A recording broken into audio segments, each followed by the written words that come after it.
నేటి కథలు శీర్షిక లోపల ఈరోజు మనం చెప్పుకునే కథ పేరేంటో తెలుసా మిత్రం? సాయం అంటే హెల్ప్ చేయడం అన్నమాట. ఏంటిదంటే నరసింహాపురంలో నివసించే శరభయ్యకు ఊరిలో మంచి పేరుంది.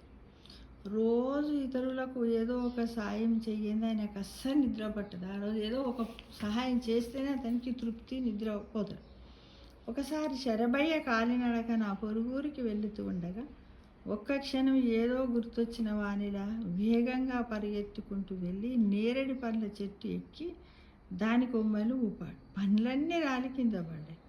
అదే సమయంలో ఆ దారిలో వెళుతూ ఉన్న ఒక బాటసారి చూసి, ఏమయ్యా ఈ పండ్లను అనవసరంగా నేలపాలు చేశావే, నీకు ఇదేం బుద్ధి? ఆ చెట్టుకు అవి ఉంటే మరికొంతకాలం వరకు అలాగే ఉండి ఇతరులకు ఉపయోగపడేవి కదా అని అన్నాడంట. అప్పుడు శరభయ్య, అయ్యా, నేను వాటిని నేలపాలు చెయ్యడానికి ఆ పని చెయ్యలేదు.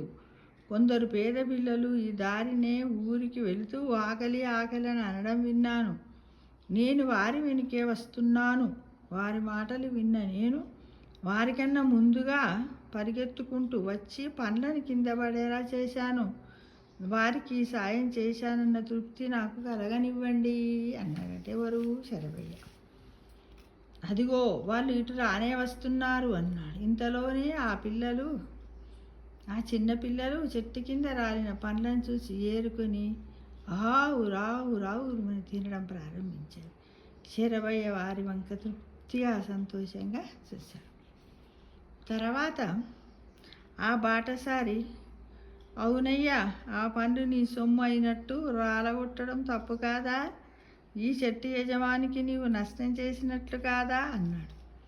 అయ్యా, ఈ చెట్టు నాదే, ఎవరినైనా అడగండి. నేనే దీన్ని నాటి నీరు పోసి పెంచాను చెబుతున్నాడు సరే. అందుకే ఈ చెట్టు పండ్లు పిల్లలు తినాలని అలా చేశారు.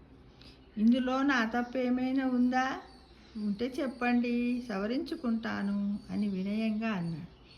కొద్దిమంది అయితే నీకేం చదివిదని పోట్లాడతారు, కానీ శరభయ్య అలా పోట్లాడలేదు. ఎంత వినయంగా చెప్పాడు మిత్రమా.